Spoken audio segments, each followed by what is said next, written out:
wabarakatuh. Pada kesempatan kali ini, kami dari kelompok 4 akan mempresentasikan hasil diskusi kami. Sebelum itu, kami ingin memperkenalkan diri. Yang pertama, saya sebagai ketua kelompok bernama Abdul Rasyid Farki. Saya Karolina Lanes. Saya Suci Maharani Putri. Saya Hadlira Halena. Saya Cindy Jura Ramadhani. Baik, mari kita lanjut ke pembahasannya. Saya Cindy Jura Ramadhani akan menjelaskan tentang pendahuluan.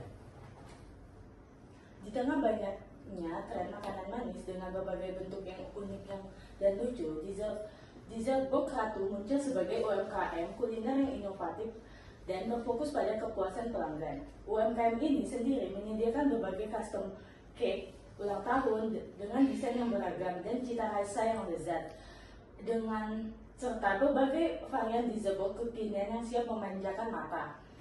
Dengan mengutamakan kualitas bahan, tampil dengan unik dan menarik, Dessert Box Ratu tidak hanya menjual produk, tetapi juga menciptakan momen kebahagiaan. Oleh karena itu, penelitian ini bertujuan untuk menganalisis strategi bisnis, potensi pasar, dan mengidentifikasi peluang pengembangan UMKM ini agar dapat tumbuh lebih pesat dan berkelanjutan ketat dalam persaingan pasar kue dan dessert box. Saya Suci Maharani Putri akan membacakan profil mitra. Ratu Loli Cake adalah UMKM di bidang food dan beverage yang menjual berbagai makanan penutup, custom cake, serta makanan dan minuman kekinian.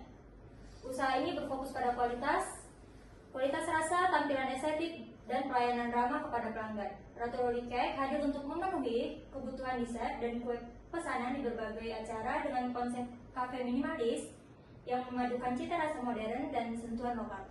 Saya Abdul Rasyid Farki akan sedikit menjelaskan mengenai situasional analitik di UMKM kami. Yang pertama, kita bisa melihat bahwa produk mereka yaitu dessert box maupun kue hias, dan juga banyak peluang yang dapat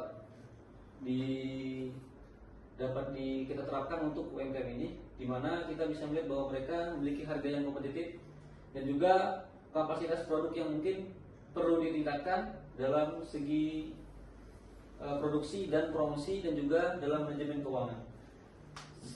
Selain itu, kita bisa melihat bagaimana secara eksternal bahwa peluang ini juga bisa kita terapkan untuk target penjualan yang lebih baik untuk acara maupun setiap proses yang akan kita lihat bagaimana bahwa lokasi penjualan yang sedikit lebih baik, dan juga kita bisa melihat untuk penerapan lokasi dari dessert box ini yang memiliki target penjualan yang lebih baik dan juga minim pesaing.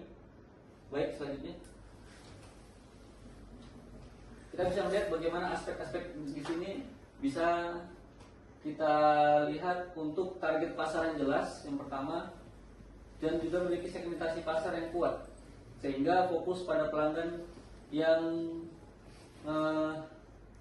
memiliki khusus kriteria tertentu seperti pelanggan muslim maupun keluarga muda yang mencari produk halal dan estetik.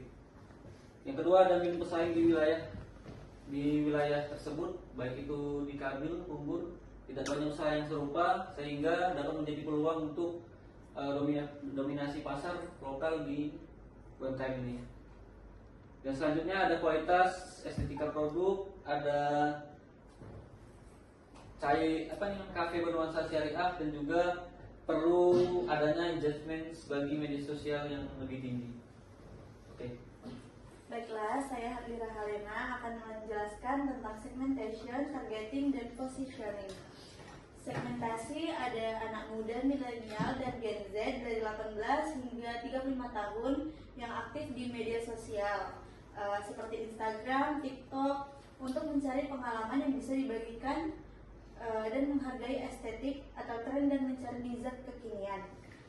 Targeting, Cafe Ratu Loli lebih menargetkan ke milenial dan Gen Z di Batam yang mengutamakan estetika, kecepatan personalisasi, dan selalu mengikuti tren kuliner. Komunitas yang mencari kafe dengan suasana tenang di Nongsa. Selanjutnya ada positioning, pencipta momen estetik yang mudah didapatkan, menguasai ceruk pasar kue custom Gen Z atau minimalis dan bento. Dengan layanan yang cepat, inovasi rasa fashion unik, misalnya boba milk tea cake. Baiklah, saya Caroline akan menjelaskan mengenai proses. Dalam proses pembuatan PBL ini, kami melakukan beberapa beberapa proses, yaitu yang pertama identifikasi masalah, kunjungan dan observasi UMKM. Kemudian kami melakukan perencanaan dan pengumpulan data, pembagian tugas tim dan pengumpulan data operasional. Kemudian kami melakukan analisis dan riset solusi, yaitu menganalisis akar masalah dalam bisnis UMKM yang kami kerjakan. Kemudian kami mengimplementasikan dan presentasi solusi, menerapkan sistem baru dan presentasi hasil. Dan yang terakhir kami mengevaluasi dampak solusi pada UMKM dan refleksi proses. Baiklah, sekian hasil dari presentasi kami. Mohon maaf apabila ada kesalahan. Terima kasih.